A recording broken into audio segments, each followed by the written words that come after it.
Boa tarde e feliz sábado! Se você estava procurando um canal para ajudar você a estudar a Bíblia, você encontrou. O canal é o Tempo e a História. Seja bem-vindo à classe VIP! Se você estava procurando uma classe para estudar a Palavra de Deus, você está nessa classe. Você está na classe VIP, juntamente aqui com o professor Vicente, e nós vamos estar estudando a Palavra de Deus. Vamos estar estudando o Novo Testamento, as cartas de Paulo. E nesse trimestre, de forma muito especial, nós temos, então, Cristo em Filipenses e Colossenses. Cristo em Filipenses e Colossenses. Os escritos de Paulo, que maravilha! Deus seja louvado! E você, querido, e você, querida, quer contribuir conosco? Nos ajude, ajude o nosso ministério por meio da oração. Por favor, ore por esse ministério, deixe o seu gostei, porque o YouTube entende que o material é útil e os algoritmos, então, vão reproduzir. E você, querido, você, querida, nos ajude com comentários, nos ajude, então, compartilhando esse trabalho. Eu agradeço. Deus seja louvado. Para começar então o nosso estudo, vamos pedir então a bênção do Espírito Santo. Vamos pedir que o Espírito Santo nos guie e nos dirige nesse estudo. Eterno e bondoso Deus, que o teu Espírito Santo nos ilumine, nos guie e nos dirige em nome de Jesus. Amém. Bem, nós estamos então de estudo novo, nova temporada, e nós temos então o título que cobre toda a temática da semana, que é Perseguidos, mas não abandonados. Perseguidos, mas não abandonados. Louvado seja Deus. Aqui, abra a sua Bíblia. Pegue agora a sua Bíblia. Vá, se você ainda não tinha apanhado, vá correndo. Pegue a sua Bíblia e abra aí na carta aos Filipenses, no capítulo 4 e no verso 4, onde diz assim: Alegrem-se sempre no Senhor. Outra vez vos digo, alegrem-se.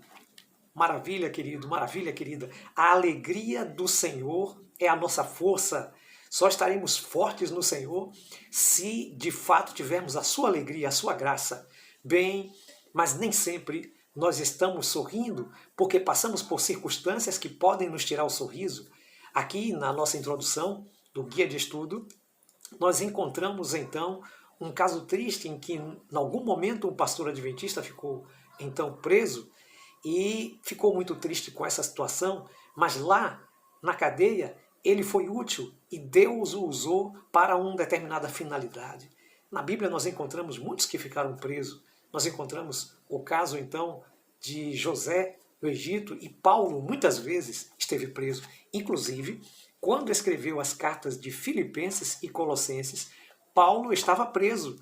Isso mesmo, queridos. Mas Paulo, ele entendeu que havia um propósito maior em todas essas coisas, e que esse propósito ele iria seguir. Sabe, queridos, vou falar em um vídeo bônus sobre as prisões do século I. Vou deixar aí na descrição, tá bom? Mas vamos lá, vamos seguir adiante. A partir de domingo, tem aí o subtítulo Paulo, prisioneiro de Jesus. Paulo se apresentava nas suas cartas, como acontece em Filipenses e Colossenses, capítulo 3, capítulo 1, ele se apresentava como aquele que era o prisioneiro de Jesus, ou o embaixador em cadeias. Paulo, ele desejava fazer a missão, e ele descrevia então suas prisões como parte da missão. Inclusive, ele fala que por causa das suas cadeias, o evangelho foi mais conhecido, o evangelho foi mais, vamos dizer assim, útil para muitas pessoas e alcançou mais pessoas porque Paulo estava então preso. Bem, aqui nós temos algumas pistas sobre o local da prisão de Paulo. É verdade, queridos, que Paulo já esteve preso muitas vezes, em muitos momentos. Se a gente estudar o livro de Atos dos Apóstolos, a gente vai perceber. Mas aqui nós temos algumas evidências sobre a questão da prisão de Paulo, porque nos fala sobre o perigo de morte, e Paulo correu perigo de morte quando ele estava preso, então, sob o imperador Nero, quando tinha que responder o julgamento final. E também fala-nos sobre a pregação à guarda pretoriana. A guarda pretoriana era uma guarda especial do governador, de um imperador ou do próprio imperador.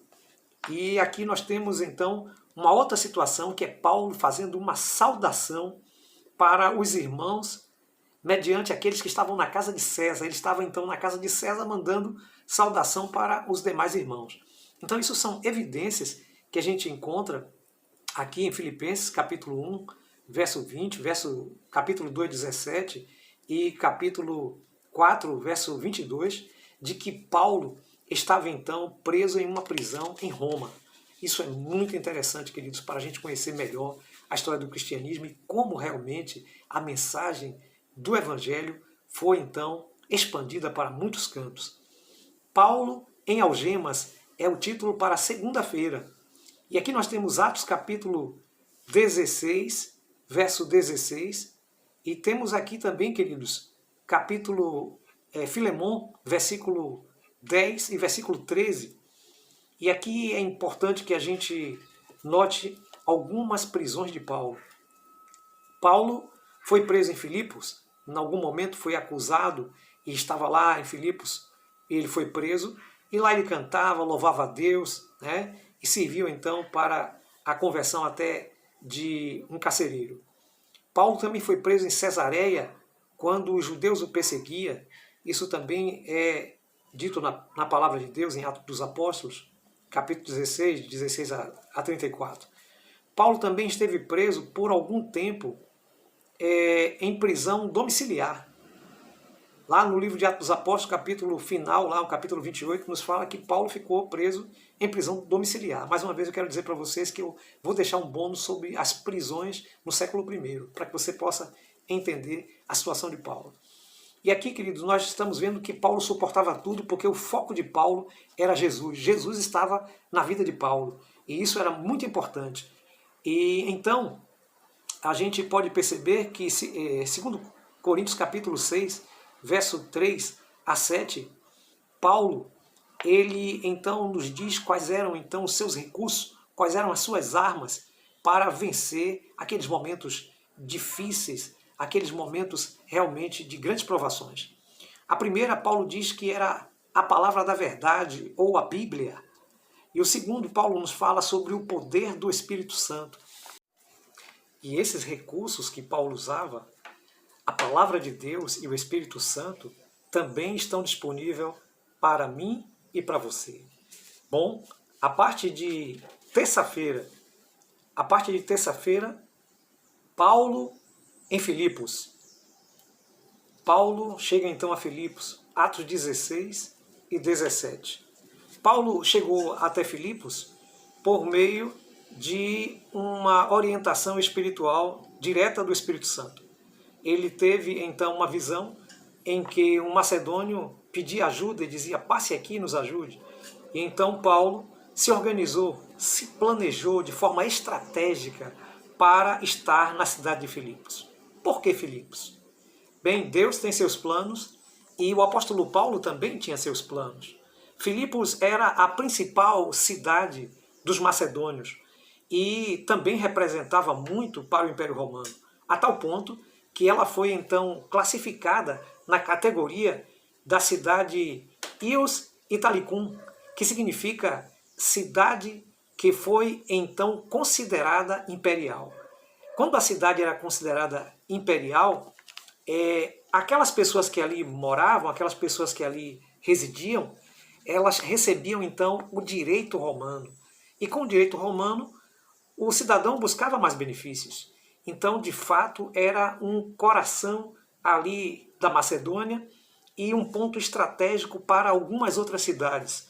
Podemos perceber que era um ponto estratégico para a Polônia, Tessalônica, Bereia e muitas outras cidades que estavam ali. E é curioso que o apóstolo Paulo tenha chegado a essa cidade e tenha logo se familiarizado com as pessoas. Existe uma narrativa em Atos capítulo 16, que Paulo então, na beira do rio, pregava num sábado, e então se converteu uma vendedora de púrpura chamada Lídia. Também existe um relato da conversão também do carcereiro, que mais tarde veio a se converter depois do grande milagre que aconteceu com Paulo, que estava entre cadeias. Bem, prosseguindo aqui a parte de quarta-feira, Paulo e Colossos. Bem, Paulo agora parte para Colossos, também outra cidade muito importante, mas de fato Paulo não fez diretamente a pregação em Colossos. Atos capítulo 19, verso 10, Atos capítulo 20, verso 31, aí temos também Filemon 1, 15 e 16, e também Colossenses 4, 9, nos mostra que o trabalho de Paulo foi feito numa cidade vizinha mais estratégica, que foi a cidade de Éfeso. E lá de Éfeso, Paulo então fez um grande discipulado, muitos se converteram e aceitaram a mensagem e saíram espalhando o evangelho. Entre eles um homem chamado Epáfras. Esse Epáfras se tornou então cristão, foi batizado, certamente deve ter levado o evangelho até Colossos e organizado a igreja com o auxílio de Paulo e dos seus da sua equipe em geral. Bem, podemos ver que Paulo estava de fato preocupado com a pregação do evangelho. Também, queridos, nós sabemos que ali também, ao lado de Paulo, Onésimo se entregou a Jesus, que era um escravo de Filemon, e Paulo orientou a Filemon que o recebesse, mas não como escravo, mas sim como irmão, que agora era convertido e que poderia ser usado por Deus para o trabalho do evangelho. Bem, aí nós podemos perceber como Deus realmente usa os seus servos em muitas coisas importantes dentro da palavra de Deus. E ali, querido, podemos também destacar algo fantástico que é concernente às igrejas de Filipenses e Colossenses. Bem, chamamos a atenção lá em Filipenses capítulo 1, versículo de 1 a 3, e Colossenses 1, de 1 e 2, a parte de quinta-feira. Paulo chama esses irmãos da igreja de santos. Bem, para nós que somos latinos e vivemos na parte ocidental, muito ligados à cultura católica, santo realmente é algo muito diferente, alguém que faz milagre, alguém que não faz nada errado, é perfeito. Então essa concepção de santo nós herdamos então do catolicismo. Mas santo na Bíblia, especialmente no Novo Testamento, nos escritos de Paulo, significa a pessoa, o cristão, aquela pessoa que aceitou Jesus e que ela é santificada dia a dia pelo fato de buscar a Deus, pelo fato de entregar a sua vida a Jesus, pelo fato de estar crescendo com Cristo. E isso era importante para Paulo. Também, queridos, é salientado a importância daqueles que se convertiam ao Evangelho e que se tornavam, então, novos líderes. E Paulo, então, fazia a capacitação, o treinamento desses novos líderes.